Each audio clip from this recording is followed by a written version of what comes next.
สบายดีทุกคนยินดีต้อนรับทุกคนเข้าสู่ซอนโอลองซานเดอร์ออโต้ลองซานว้าวอมมืออีกแล้วนี่ทุกคนประเดี๋ยวตอนนี้ตัวย่อยกำลังกับพ่อกำลังก้อทุกคนเริ่มเป็นรูปเป็นร่างแล้วอ้าวอันนี้มาติไซนี่นะไปใส่เฮ้ยต้นตาลกับมีนามาเฮ็ดโตเฮ็ดตั้งทุกคนเริ่มเฮ็ดโตเฮ็ดตั้งละเริ่มทุกอย่างเข้าที่เข้าทางอ่ะดินี่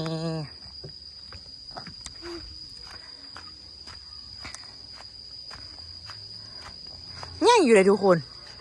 กวางเติบอยู่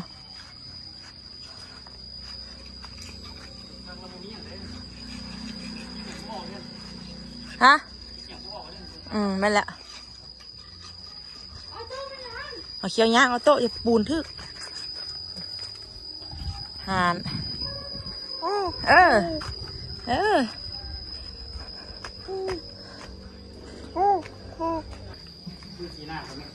ป้องกับสิเป็นอย่างสีหน้าคนหน้าตาบุดีเป็นสีหน้าดิไหนคือขนาดนี้กูคำเป็นสีหน้าเลย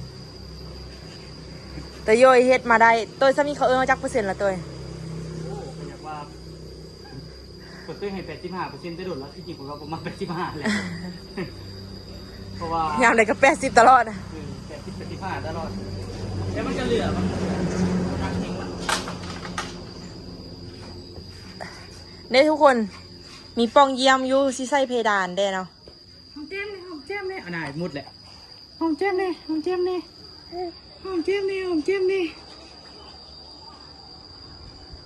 นานมันบ่มักผมหน้า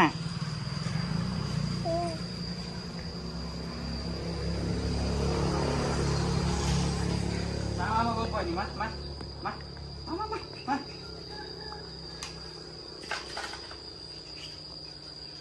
ใกล้แล้วใกล้จะเสร็จแล้ว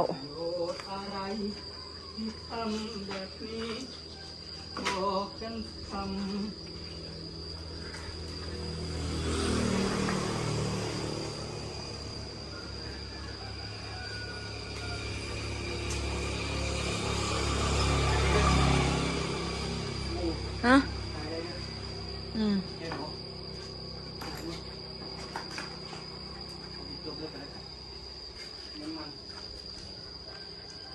ไปแล้วก็ชิได้อยู่แล้วตัวย่อยมาใช้อู้ขายเครื่องอยู่ห้องนี้เดี๋ยวเบิ่งก่อนเดี๋ยวไปอยู่มองนี้ง่ามเหงาตัวเนาะมองไปเนาะไขประตูออกไปนะ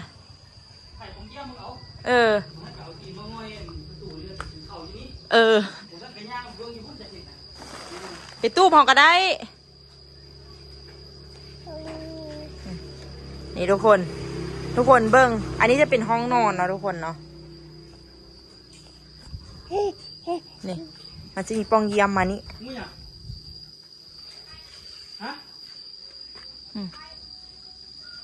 อะไรเกาะงูอันเด้อกินได้วะอย่าไปฆ่ามันเลยมันก็มีหัวชีวิตของมันถ้าฆ่าแล้วมาให้พี่กินจะง่ายกว่าถ้าฆ่าก็ต้องทำผัดนะใส่กะเพราเยอะๆ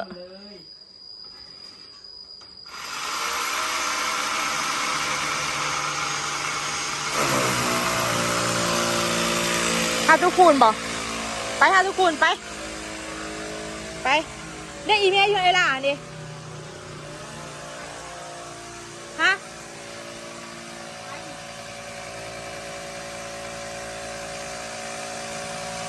เจ็บบ้านี่ไปบ้าโอ้เบาว่องเลยไอ้ห้องดิ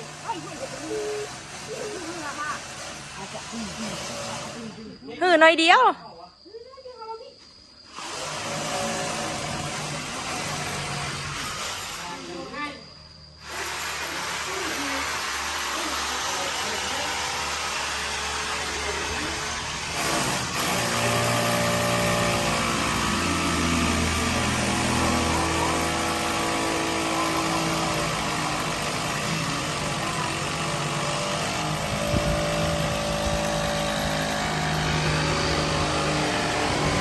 เสานี่ก็เป็นต้วยทุกคนเป็นคนเฮ็ด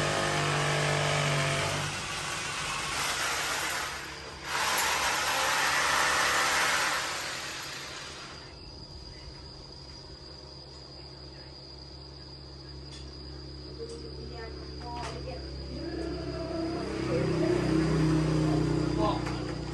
จับหมวดสายที่ออมเกินเลยในยกคำ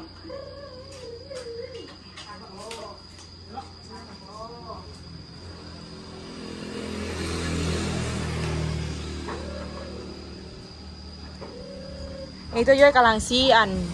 เทคาน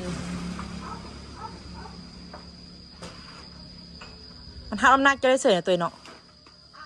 เฮ็ดมาเฮาน้ำหนักเนาะ อันนี้ทรงอันหำต้นว่ะ ว่าเอาที่สิเด็กนี่เนาะ โอ้ยมันก็บ่เอาแล้วแหละแต่มื้อนี้อากาศดีเนาะฝนตกเมื่อคืนมาแล้ว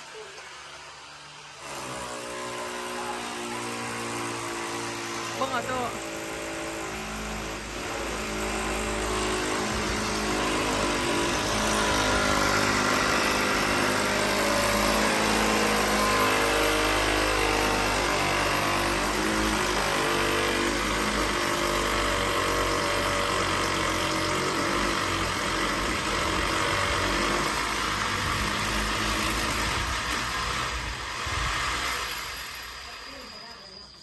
ฮะ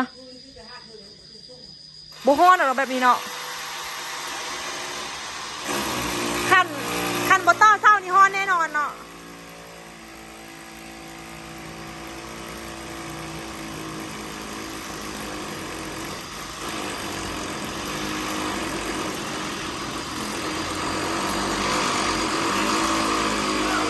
ฮะเออ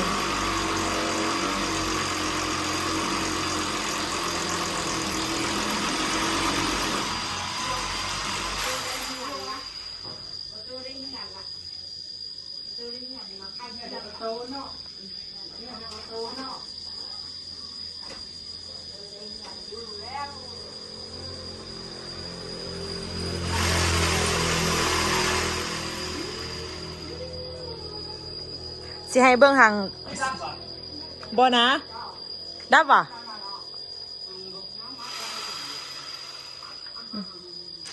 สิให้เบิ่งทางหมดเด้อทุกคนเด้อไอ้หน้าทางใหญ่ไอ้นี่นี่ประมาณนี้ทุกคน นี่ ประมาณนี้เด้อฮานเด้อเขาเอิ้นทรงอหย่างเกาะอันหลังคาเขาจะเอิ้นทรงหมาแหงน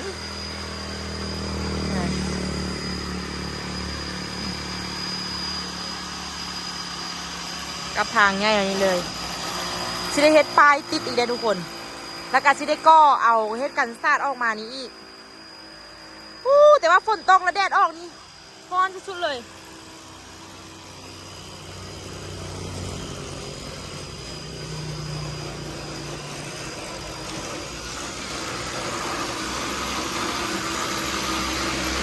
เอาอย่าไปเก็บพักกุดงองนะเขามุ้ยเพื่อเอาออโต้ให้กุดงองให้ประดาวนะขังประดาว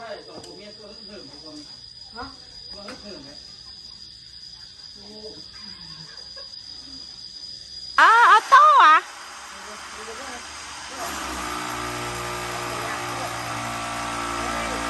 ออโต้เบิ่งอีพอเฮ็ดเวียกว่ะยุงกัดหน้าก็ยุงกัดน่ะเมื่อคืนนี้ตัวบางง่ายมากัดตีนเอาฝ่ามือฟาดบางแห่งให้เลยนอนอยู่นั่นน่ะกินนมว่าตุ๊กโผล่นมมากินอ่ะ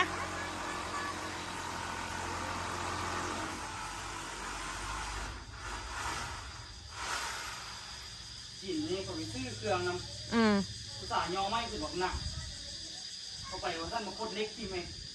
เสียงแห้งยกไม่ขึ้นแล้วละเดี๋ยวมาเอาท่านโคตรเล็กเทกบาละภาษาไม่อยากโคตรไปขี้ข้านงอไม่อยากงอไม่อยากให้เล็กมันซื่อนะ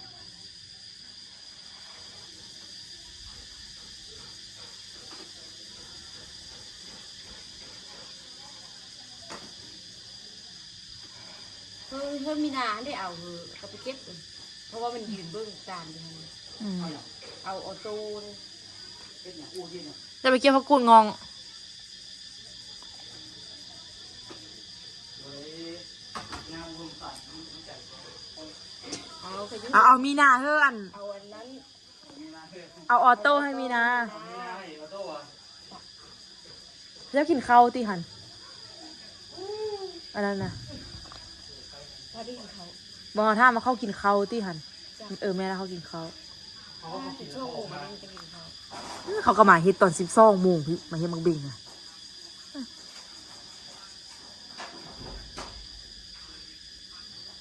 เอาขี่รถเขาทางหินโซ่รถลม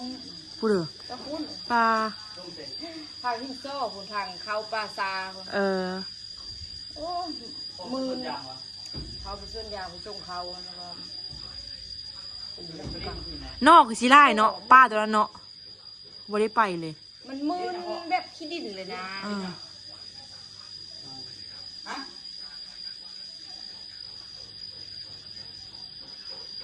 บ่ไหวก็คนเดียวคนเดียวยังเกือบบ่ไหว มันเป็นโย ลงมาย่อเฉพาะกันแม่ ที่เมียนที่ลิเทสเนี่ย ออโต้เอาเทียบว่ะทุกคนป้อนนมแซ่บ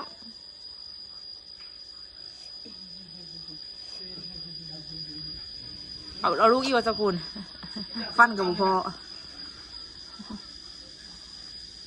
แต่พอเข้าบอกตาลนี่ก็ยังบุญยากว่ายังบนทันเสาเมืองเห็นไหม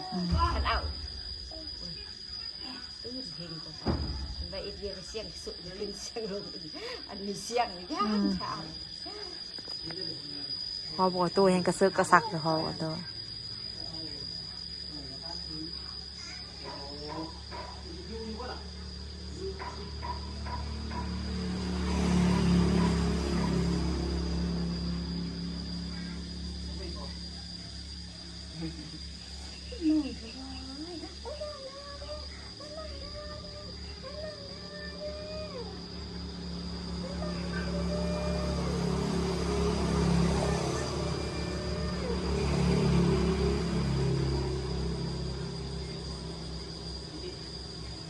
อยู่ตีตัวเห็นนะให้แบบเมื่อกี้เราไม่พาอย่างอยู่กันติบอก แล้วสิมัด เขาย่ามันลมครับมาทางนี้ โอยเลย ไม่ได้ส่งทำ มัดได้แต่ผม เ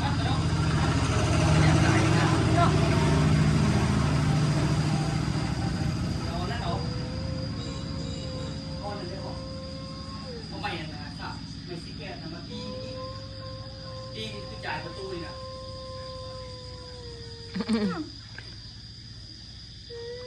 ว่าให้สั่งสุดใน6 สุด งามอ่ะ สักตาอยู่หันดิงามสุดมีผูมีอันเดียวฉันละบ่มีเครื่องนุ่งละที่ได้พับไว้หมดละ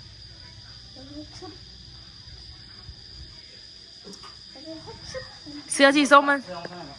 เสื้อสีส้มมันเป็นตะหัวขนาดเอาตัวใส่ ขึ้นขนาดเลยแจ่มเลย แก้มหาย เจ้าหูซึ่งมันจมขึ้นหน่อยนึงบ่เขาเจี๊ยเจ็บบ่า ตาเยอะเลย เฮ้ยเด้อ คนที่ดึงสายมันคือพุทธ ดึงไม้งานนี่ไป น้าเสาเนี่ยเจ้าเห็นว่าเสาเขาน่ะ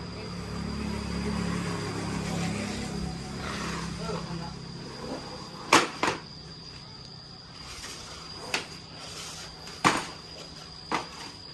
เจ้ากันจะเฝ้าวดึงดู เออ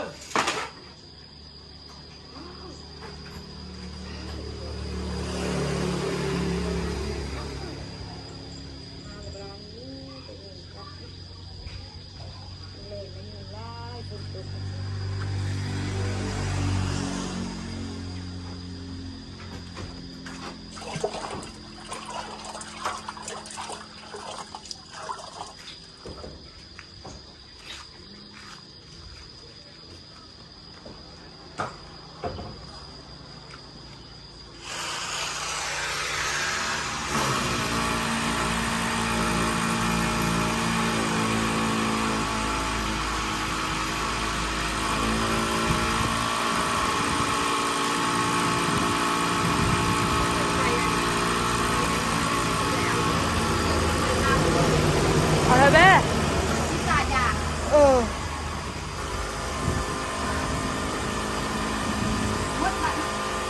เอามาหมดละดิส่งเขาหมดละ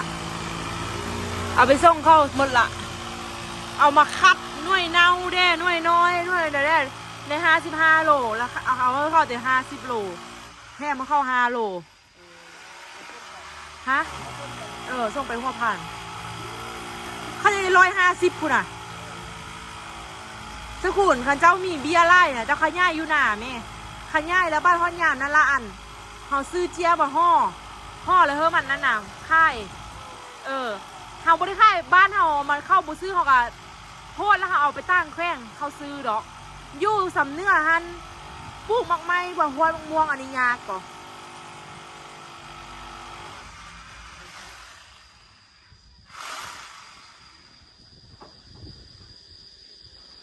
เฮ็ดเป็นซ้ำ50 อันนั้นเฮ็ดเป็นซ้ำก๊อกซ้ำแก๊ส จับไปแม่ก็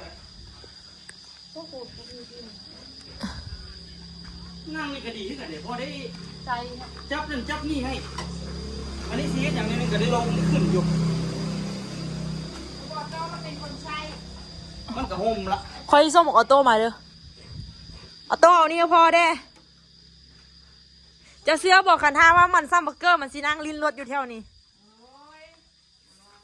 ขับบุลินใช้รถนะคนปูนพี่ฮอนยามนั้นมานะ ยามแล้วนะไก่ดอกเหือนเยอะ โอ้ยจะได้ก่อน ก็มีเหือนนำเข้าแล้วเด้อเนาะ งานน้อยๆนี่นะ โอ้น้อยเฮลตีน้อยเฮลตีมันบุเร็วได้นี่ได้เพราะมันแล้วมึงไม่สินะเพราะกำงามได้นี่ได้นะจะจริงจริงจะจริงจริงจริงจะจริงจริง สั่งดังอะนะเนาะ งามขนาดดังงามขนาดดังงามขนาดดัง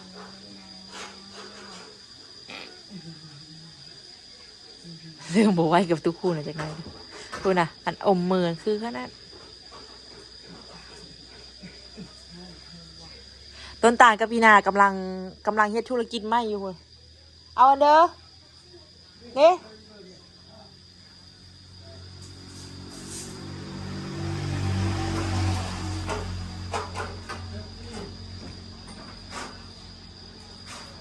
อยู่ที่คนลาดยางเขาติ้งปีเขาอยู่เขาว่าโบราณเนี่ยเขาพี่ซื้อทั้งโบราณตายโบราณแล้วก็ห้องว่าราณแหละน้ำมันก็หันทำลงไป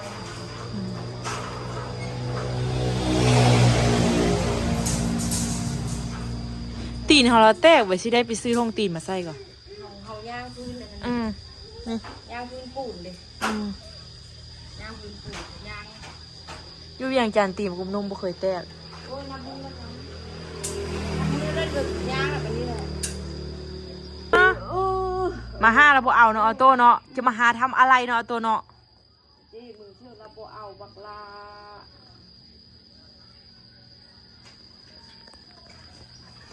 ตัวบอกว่าเฮ้ยมานั่งเฝ้าแล้วนี่ก็ดีว่าสันจะว่าสิไปก่อนล่ะ พอได้นั่งเฝ้าก็ดีพอได้จับนั่นจับนี่ให้ซื้อเฝ้าก็ดีนั่งพอได้ใส่รีนอน จะพัดแยกนอนจะพัดแยกนอนนั่นเลย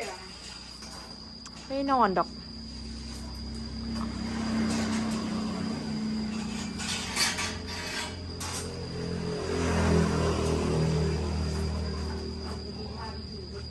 ยังบ่ได้สรุปเงินซ้ำว่าอันมืดเท่าเด้อ ส่งให้พี่นางมีเหรอ ฮะ ผมส่งให้เมื่อกี้นะ ยังบ่ได้เขียน เขาส่งให้ตัว จักยังตี้ไปไล่เบิ่งก่อนมืดจัก100 ล้านกีบละ หมดไล่ลอยอยู่เด้อเนาะหมดไล่ลอยอยู่เด้อเนาะยังปูกะโลเนาะ จักตัวว่าบุสิบุปูสิคัดมันเอา ปูก็ได้ปูที่ห้องนอน ปูห้องนอนห้องน้ โบกแล้วก็ทำที่เสื้อโบกไปทำงานอยู่เนี่ย ำก็อยากเฮ็ดอยูปูกะโล แต่คันปูกะโลกับนักเติบกว่าล่ะแผ่นละเขาเดียวละหูเดียวนี่ แก๊สหนึ่งแสนสาม ป้าตะกี้ยังซื้อแก๊สหนึ่ง60 ปลายพันว่าแสนซ้ำละ นักการที่การ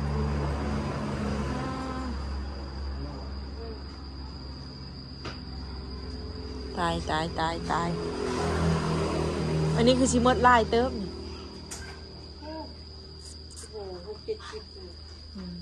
มาเอาดู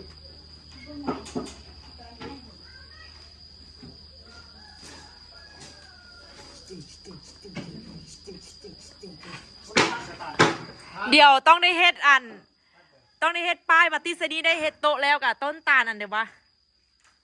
ต้นตาลอันเดียววะพวกเฮ็ดค่ายตัวที่เขาเอิ้นในบ้านอันเดียววะตัวต้นตาลการสร้าง ต้นตาลการสร้างฮับเฮ็ดโต๊ะตั้งสร้างพระภูมิต้นตาลทออ๋อโต้ล่อตัววื้อ